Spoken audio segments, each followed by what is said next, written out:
Crypto Frog in the house. Today we're going to do a kind of audio book of sorts. The Ampleforth Red Book. I'm streaming live, but this will go straight up onto the YouTube channel afterwards. Feedback. Oh my god, dude. Danger's going live. Don't you worry. Don't you worry now. I've got some banging beats coming up for you. You know what it's going to be. I'm going to read the Red Book by Ampleforth. Probably one of the most exciting pieces of documentation in cryptocurrency right now. But you probably knew that since you're watching, isn't it? Right, I tweeted that out. Always tweet it out. Number one rule of YouTubing. All right, here we go. Crypto Frog theme tune coming up. And I'm going to pull up my NFT that I bought from Super Rare. Just so we can have it large for just 1 minute while we let some people filter on through. Oh yeah, baby.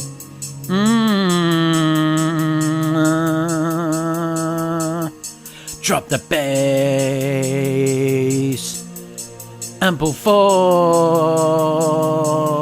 may the bass be with you. 7-day streak as of the time of making this video. Positive, 4%, 5%. MCing is easy. Holding Ampl is easy.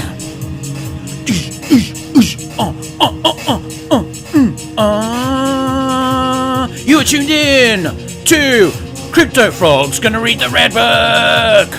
But first, adrenaline. Send it.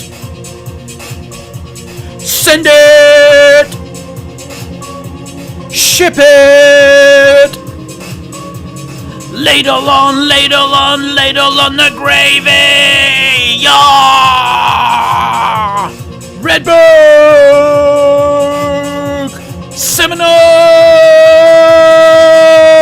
DeFi literature! I read it so you won't have to! I know you've got the attention span of a semi-retardo guinea pig, yeah, but it's 2021.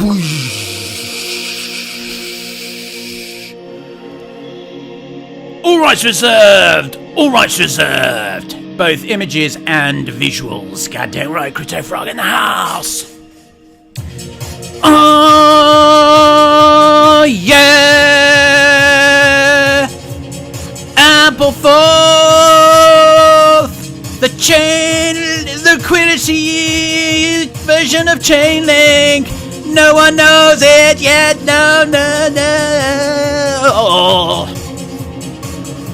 You're all gonna buy, and we're all gonna make it. Yeah! Subscribe! Ampleforth! Red Book.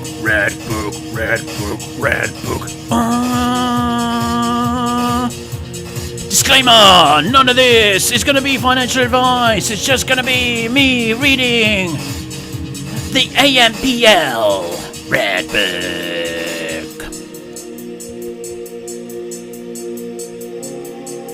Enough of that. Crypto Frog in the house. You are all legends. Thanks for putting up for my MCing. It's becoming a bit of a habit these days, I have to say. I own this, by the way. This is my thing called Speed Cube. What do you all think of it? It's NFT. I'm definitely making a video on OpenSea and other NFT marketplaces very, very soon.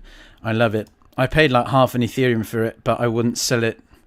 Well, I did put it up for like 3.5 Ethereum, but I cancelled it, as you can see here, because actually I want to keep it. So no, regardless, no one's getting it. And I mean, if you get epilepsy as a result of watching that image, don't blame me.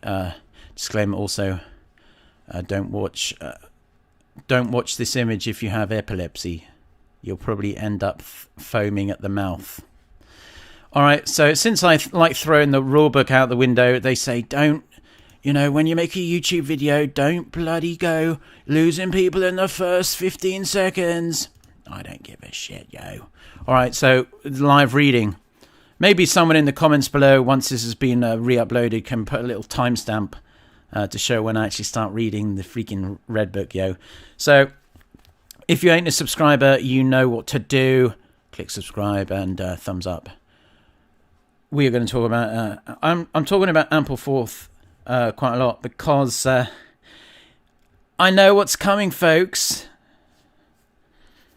And Ampleforth is, as I pointed out when I was MCing, you know, is in a phase of expansion right now. This is the third real phase, and I think this is going to be the most impressive of them all. Let me just... yeah, so... We're into positive rebase. This is from Ampl Sense. Positive rebase streak. Day 7, baby. God dang right. Just under a 5% positive replace. And it's been going strong for 7 freaking days. Yo. God dang right. Current price of making a time of 1 Ampleforth as of the time of making this video. Not that per unit really matters. We'll get into that when we get into the Red Book, is $1.41, but the market cap is what we're looking at here is $514.4 million, only the 73rd market cap cryptocurrency in the world. I can't believe it. So freaking early, yo. All right, so we're going to read the Red Book. Now, it's kind of like what people say, isn't it? Yo, do your own research. I always say it, because you should.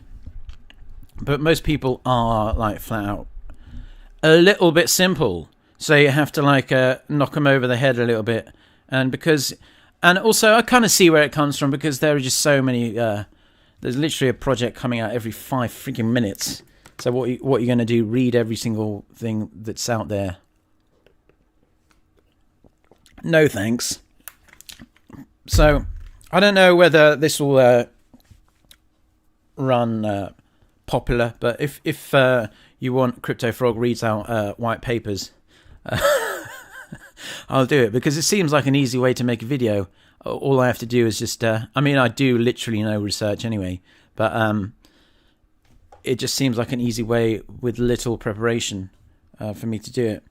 But I think that if you just listen to my reading of the Ampleforth Red Book, that I left a link to it below, perhaps you can follow along, but you can put your finger under the text as I read. If you aren't a native English speaker, perhaps I can help teach you some English as we go along. I'm sure some of the words I won't have any clue about. But yeah, so we're in the third expansion phase of Ampleforth. We're on course for another, barring an absolute something that isn't going to happen, probably on course for another 4, 5, maybe even 6% positive rebase. When the next rebase comes around, all good, and it'll be the 8th positive rebase in a row, while all the simpletons are talking about Dogecoin. Perhaps I'll do a video on that later. You can follow me on Twitter too, CryptoFrog202. I can't believe I have almost 14,000 subscribers now. That is legendary. Thank you for your viewership. Legends. Now, there's this guy, I thought I'd do him a favor. He's a meme god. He's a big fan of Ampleforth too. This is his profile picture. You can follow him, AMPL meme god. He's only got 94 followers. Give the chap a follow. I don't know what social media platform I'm on right now. All right, so he made this trailer. So watch it, because he made this Ampleforth trailer. So I don't think he knows that I'm going to do this. Give him this kind of amazing platform for absolute ledges. But I'm going to show you his trailer. It's only a minute long. But let's watch it. Oh shit. I'll just run it back. Holy fuck. Oh shit, I've got doubled. Sorry. Dangers of going live, folks. Dangers of going live. I'm like fucking Pete Tong over here. Mixing it up. Oh, yeah. Maybe Meme God could have asked for my audio, but it probably would have cost him like 100 ETH just to borrow it for like this video. Alright, so let's play it. Sounds a little bit similar to my NFT music.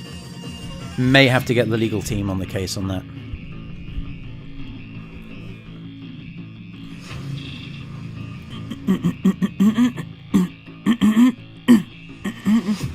The Ampleforth memes are among the very creme de la creme of cryptocurrency. You probably knew that by now, though, innit?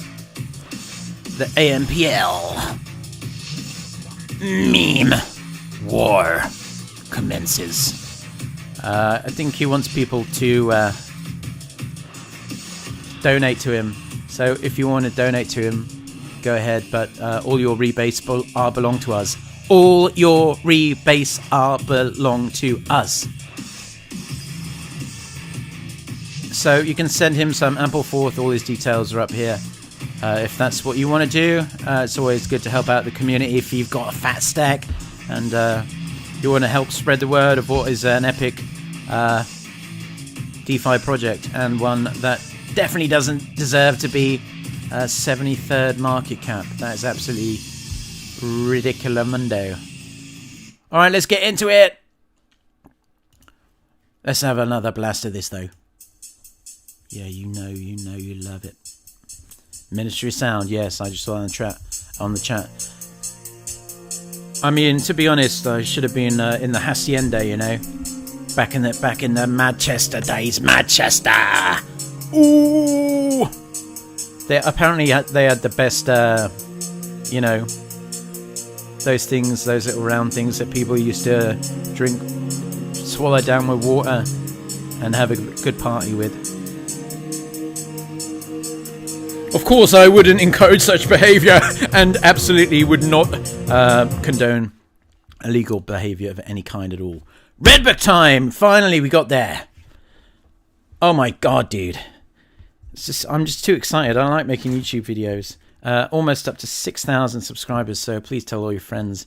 Someone's going to have to timestamp this very moment, because this is when Crypto Frog starts reading the actual Red Book of the Ampleforth protocol. All rights reserved to Ampleforth, of course. I'm just reading this out, and I think once you've heard what the Red Book outlays, puts on the line, you'll probably understand why Ampleforth is quite possibly there's Bitcoin, there's Ethereum, and then there's Ampleforth. Thing is, everyone knows about Bitcoin and Ethereum. No one really knows about Ampleforth yet, apart from you, me, we, the collective we. Right, let's go. The Red Book, Part 1. Shall I clear my throat before I start the professional audiobook session? The Ampleforth Protocol. The Ampleforth Red Book is a sequence list of foundational reading material on the Ampleforth Protocol and its units, Ampls. Due to their unorthodox nature, we felt it made sense to present a comprehensive view of what Ampls are, how they can be traded, and how they fit into the broader economic landscape. If any interested reader will be able to follow the topics covered.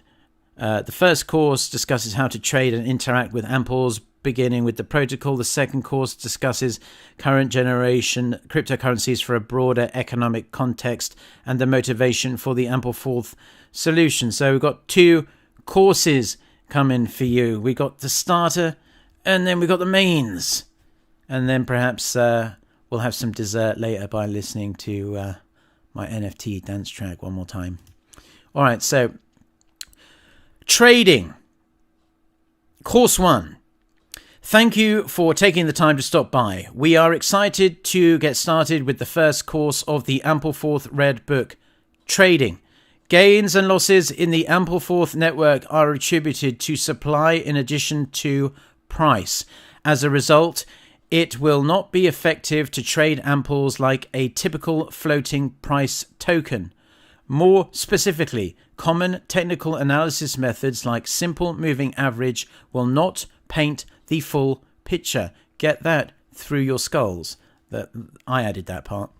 The purpose of this course is to provide you with all the tools necessary to make informed decisions about how to trade amples based on the mechanics of the Ampleforth protocol. Thanks in advance for following along. No worries. Click next below to get started with an overview. Overview. 1.1 Overview. The Ampleforth protocol propagates price information into supply, much like how thermal expansion propagates nearby kinetic energy into a materials volume in the natural world. And then there are some diagrams. The protocol achieves this by seeking a price-supply equilibrium and will always enter a state of unrest until it finds one. As a result, the system alternates between two modes. 1. Dynamic, in which supply is changing. 2. Equilibrium, in which supply remains static. Continue to learn about the desired output of the price-supply equilibrium. 1.2 Desired output. As an output, the Ampleforth protocol seeks to reflect demand changes in quantity rather than price. Let's walk through a simple example. Imagine Alice. Let's change Alice for Frogster. Imagine Frogster purchases 1 ample for $1.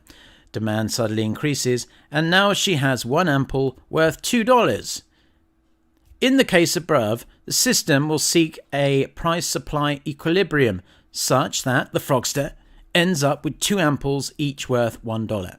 And the opposite is true when demand decreases, continuing from the example above. Imagine Alice, get out of there, Alice, the Frogster. Imagine the Frogster has 2 amples each worth $1. Demand suddenly decreases, and she now has 2 amples each worth 50 cents. Going on.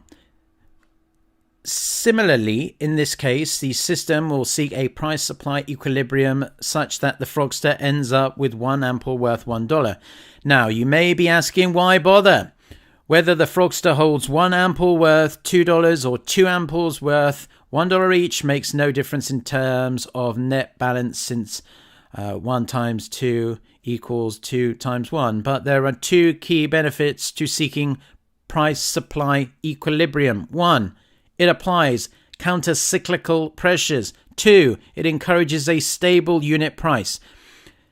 We will talk more about the importance of those benefits in Course 2, which speaks to Ampleforth in the broader economic context. For now, remember that although commodity monies like gold and silver are naturally fair and politically independent, they cannot function as suitable alternatives to central bank money. I'll repeat that again. Central bank money. What did I say about liquidity at the start of this video when I was emceeing? Because, back to Ampleforth Red Book, because they are unable to respond efficiently to changes in demand. Spit it out. Spit it out, Frogster. I need to just wet my tongue. This audiobook stuff's pretty bloody difficult, isn't it? And I might have to have a blast on the old Vaporino. Just wait a sec. All rebases belong to us. God dang right. 1.3 Protocol Rules. To achieve price-supply equilibrium, the protocol expands and contracts supply in one of 2 ways, given a price target, big P, small t, and the price threshold, some Greek symbol. I don't know what that actually means. If the exchange rate between amples and its target is d plus d, the protocol responds by expanding to coin holders proportionally. That's known as the rebase. That happens at 2 a.m. UTC every 24 hours, 365, baby. If the exchange rate between amples and its target is less than BIP minus beep, the protocol responds by contracting from coin holders proportionally. That's a negative rebase. Now, the price target is set to the purchasing power of one 2019 US dollar as represented by CPI, and the price threshold is set to 5%. Supply smoothing. To avoid unnecessary overcorrection, the protocol grades supply changes as though they will distribute evenly over the course of 10 days. For example, if the exchange rate is 1.5 amples, 1. The price difference can be offset by increasing each wallet's balance by 50%. Grading linearly over 10 days means in this case that the protocol will increase wallet quantities by 50% divided by 10 on the first day. If the exchange rate is 0.5 amples to 1, this price difference can be offset by decreasing each wallet's balance by 50%. The supply changes is recomputed and executed no more than once every 24 hours. This operation is stateless, meaning each day the protocol recomputes a supply target based on the latest price difference and executes as though the change will occur evenly over the next 10 days without any memory of the previous day's supply change. Next, how to trade. 1.4. How not to trade amples. As shown in the previous sections, amples follow a set of rules that is unlike other assets. This is what so few people understand. It's like why they don't understand Ampleforth. So hopefully if you listen to this audio book of me reading the Red Book by Ampleforth, you'll have a better idea of what the bloody hell I'm tweeting about half the time, innit? Follow me on Twitter, CryptoFrog202.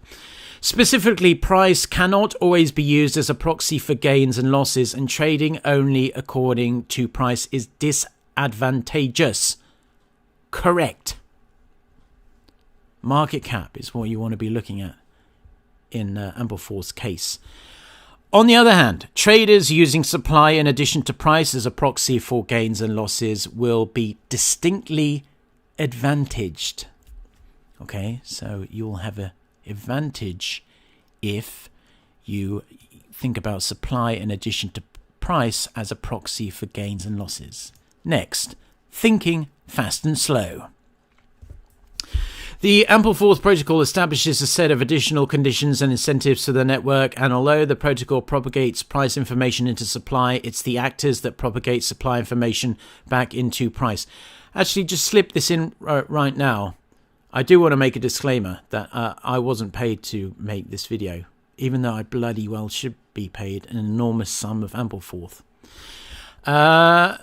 And the protocol propagates price information into supply. It's the actors that propagate supply information back to the price. Recall that the Ampleforth protocol programmatically sets supply targets, which is important because the promise of elastic supply needs to be strictly enforced. However, changing supply does not mean that traders will correspondingly adjust their bids. In practice, traders will respond to supply changes based on how quickly or slowly they think others will respond, ultimately seeking to buy low and sell high.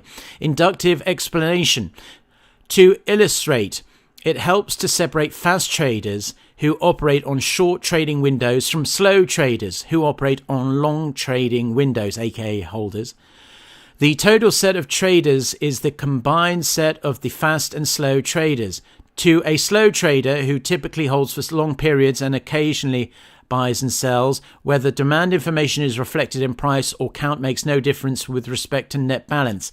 But for a fast trader who benefits from near-term trades, expansion and contraction events present gain opportunities. Consider the following example.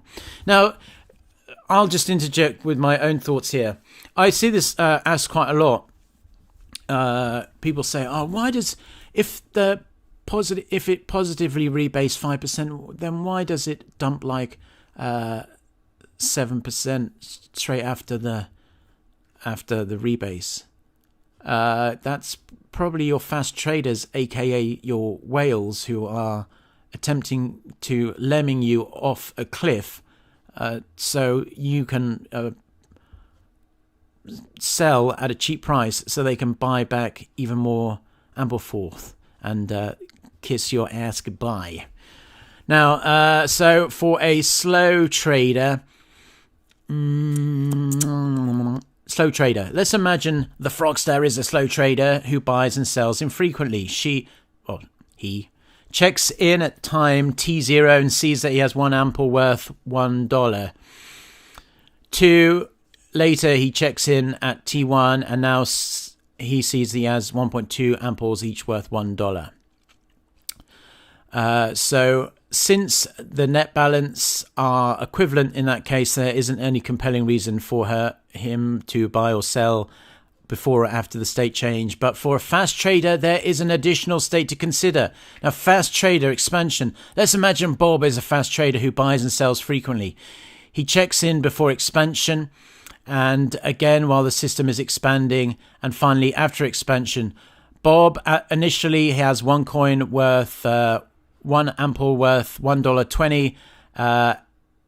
Then he hits the rebase, gets the rebase, and the fast trader sees that as a sell opportunity, and then he comes back in when there is a cheaper price per unit and compared to the market cap. I'm just adding that part. So there's a limited opportunity for Bob, the fast trader, to sell more units than he could have before the rebase, before other fast traders take advantage of the opportunity to drive the price back down. The opposite is true in the event of a contraction.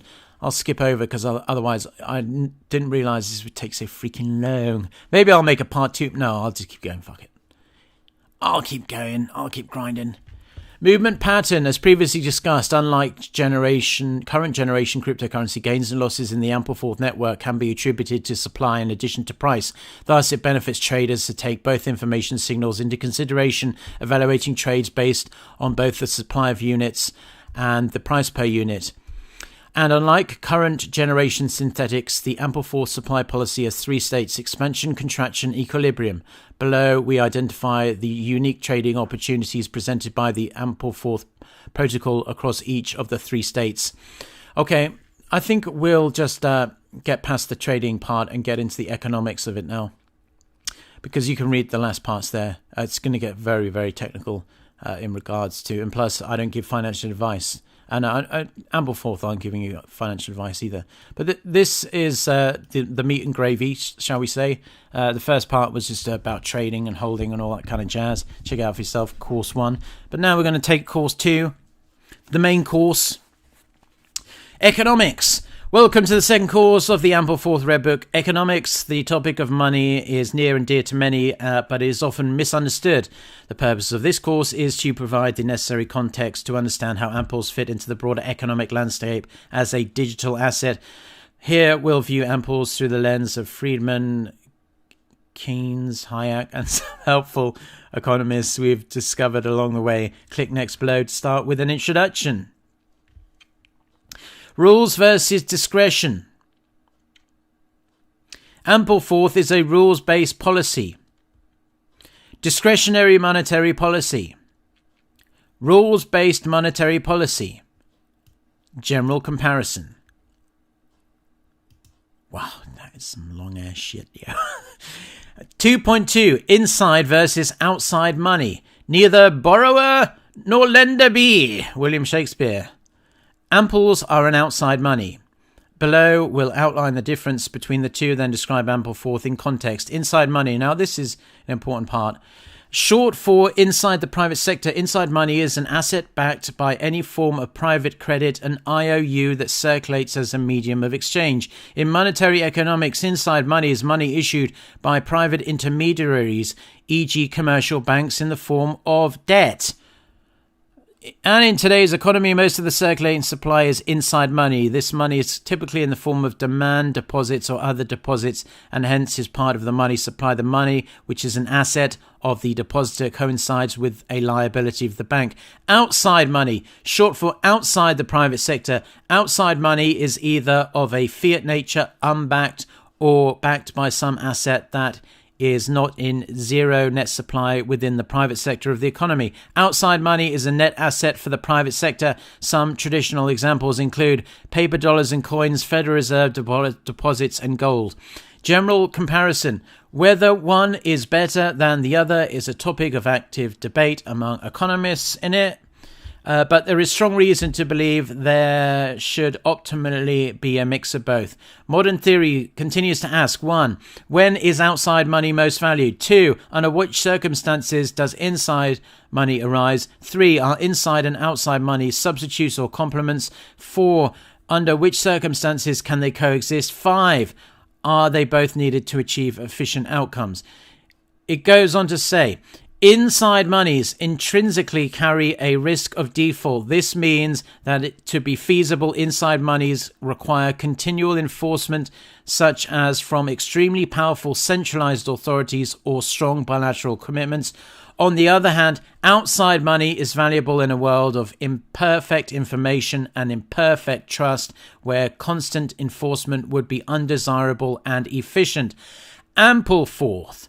The Ampl does not represent a circulating credit-debt relationship or IOU within any given economy. It is an outside money. The protocol does not maintain balances, does not retake custody of tokens on contraction, and does not issue new tokens through itself or any intermediary upon expansion. Instead, it absorbs nominal exchange rate information and reflects that information as a global coefficient of expansion. Next up, synthetic commodity money. 2.3. The search for an ideal base money has long preoccupied monetary economists. This economist in 2015 was investigating the possible use of current generation cryptocurrencies for monetary reform and noted that base monies conventionally fall into one of two categories: commodity money and fiat money.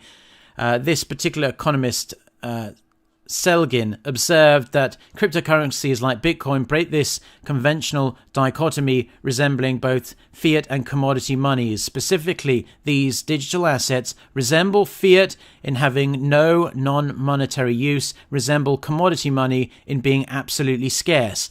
Finally, Selgin concluded that the categorization to date excludes a class of potential base monies with characteristics that can make them especially capable of supplying the foundation of monetary regimes that are both macroeconomically stable and constitutionally robust. For this reason, this economist introduced a new classification: synthetic commodity money. Red Book. Listen closely. Look at the screen closely. Ampls are a synthetic commodity money. Below, they'll talk about the advantages and disadvantages of commodity money and synthetic money and commodity money and all that kind of stuff. But let's scroll down to how it relates to Ampleforth. As stated above, Ampls are a synthetic commodity money. However, unlike Bitcoin, Ampls take advantage of low production costs, expanding and contracting in response to demand to be macroeconomically friendly. Okay, macroeconomically friendly. Oh, I wonder why that might be useful. Going back to the Red Book, specifically, Ampls introduced an equilibrium price that is unrelated to cost of production. Next, counter-cyclical. In this section, we'll discuss counter-cyclical pressures and their role in macroeconomic friendliness. But before jumping in, we need to quickly disambiguate between the use of pro-cyclical and counter-cyclical terminology in business cycle theory and economic policy making. In this entry, we are referring to cycles in economic policy making where pro-cyclical refers to any aspect of economic policy that could magnify economic or financial fluctuations. Counter-cyclical refers to any aspect of economic policy that would counteract economic or financial fluctuations. Which one do you think Ampleforth is? Ampleforth applies to counter-cyclical pressure, therefore refers to economics that could counteract economic or financial fluctuations. Let's get back to how this relates to Ampleforth. It's always generally in the bottom of the section. I need to wet my lips. Delicious water. Ampleforth, as a synthetic commodity money, Ampleforth benefits from certain qualities of commodity money and certain qualities of fiat. One key property we take advantage of, we being Ampleforth here, is low production costs. Unlike natural commodity monies, Amples automatically expand and contract in response to demand with near perfect elasticity. Like fiat, the network can expand and contract to absorb shocks. However, unlike fiat, the counter-cyclical pressures present in Ampleforth are market-driven, rules-based, and non-dilutive for token holders. So Ampleforth are essentially saying they are better than fiat money and pretty much every other cryptocurrency. Goddamn right. 2.5, Triffin's Dilemma. Amples are not subject to Triffin's Dilemma. This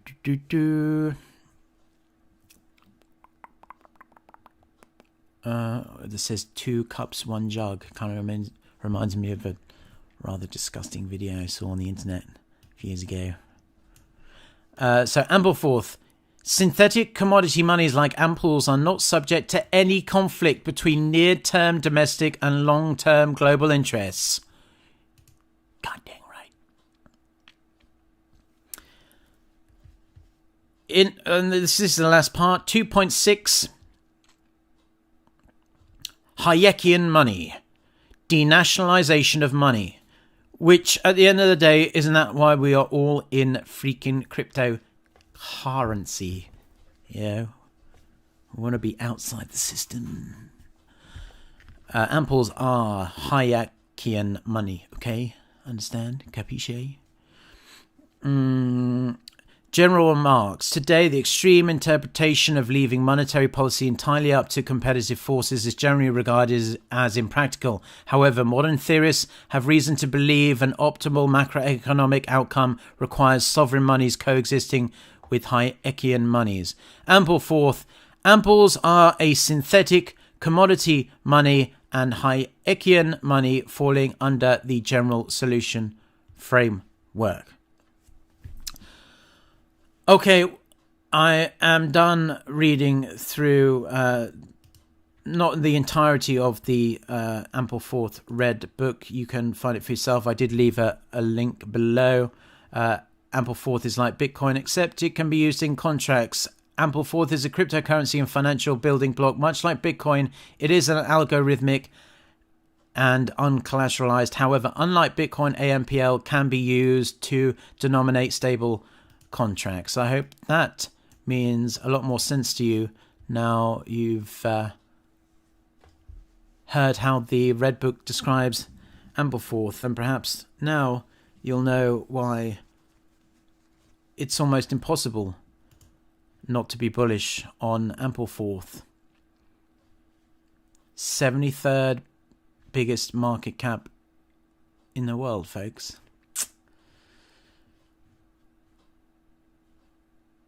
Innit? All right, let's turn out some banging tunes and read the comments. Oh yeah. Oh yeah.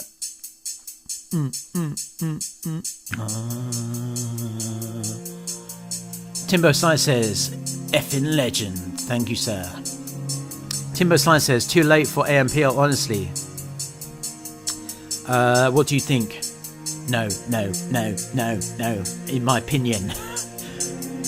Janik says, my ears have the AIDS now. Sorry. Alexis is like, lol, what the fuck? Sick! God dang right, these beats are sick, yo. All rights reserved. All rights reserved. Brian Mendes says, yo, frog. Yo, Brian Mendes, ledge. Are you a subscriber? Hit subscribe. Ben Hunt, hi Froggy, filled my bags with AMPL. After listening to your tubes, love the enthusiasm. You have been off it and on in it. Correct, sir. I don't like holding through negative rebases.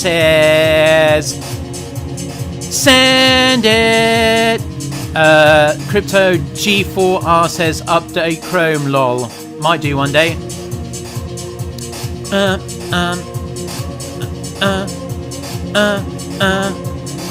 Joe Gowalski says, still got a bag of Joe Gowalski says, all rebase are belong to us. Hashtag, yes. Joe also says, absolute legend in here, fam. Legendary, HHH. Whoop, whoop, whoop, whoop, whoop. Global photographer says, appreciate the enlightenment, King Frog. It's my pleasure. I just got goosebumps, baby. I'm gonna have to buy more like cool god dang beats. Piracy is not a victimless crime. All rights reserved. If you steal my audio, you will get sued. I own the rights. Yeah, I own the rights. Malacha Far says, where's the molly, man? I don't know what you're talking about, dude. I'm just having a great time, yo. Oh, I feel so good. So good inside. Send it. Send it. All rebase belong to us. I'll leave you a link to oh, it's starting again. I'll leave you a link to that music if you like it, because you're legends. Feel free to listen. I left it in the comments. You can have it large, but remember who the owner is. God dang right, Crypto Frog! Woo! I love the game! I love the game! Let's have another sick rebase party!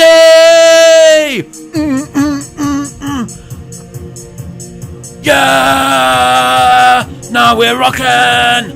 Now we're rockin'! This image is also owned by Crypto Frog. Having it large, yo, having it large. Ampleforth, the Red Book, a reading by Crypto Frog. Hit subscribe. I'm gonna make another video soon. I think I'm gonna talk about Elon Musk, yo. Yeah, the man who makes rockets that look like giant phallic members to make up for his absolutely tiny member. God dang right. Is Elon Musk good for cryptocurrency? That will be the topic of my next video. You're all legendary. I freaking love it. I was Shakespeare 2010 saying I can make a track like that. Well, put it up on OpenSea, sir, and I might buy it off you for like $180. Alright! Until we meet again, stack the Chad! So good, so good, so good, so good. Disclaimer, none of this is financial advice, always do your own research. Ampleforth Red Book, baby. Subscribe. I am Crypto Frog.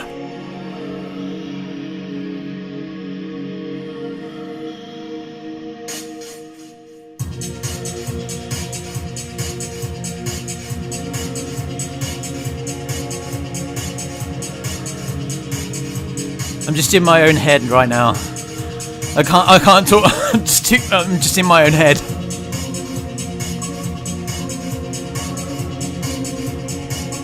Oh, I think I love touching the hairs on your arm, bro. Just make me feel in touch with nature, innit? I love the feeling of cold grass on my face. Yo, bro, that isn't grass. You're falling fucking in a pond again. Shit! By the way, where are your clothes? Oh, fuck! Alright, peace out.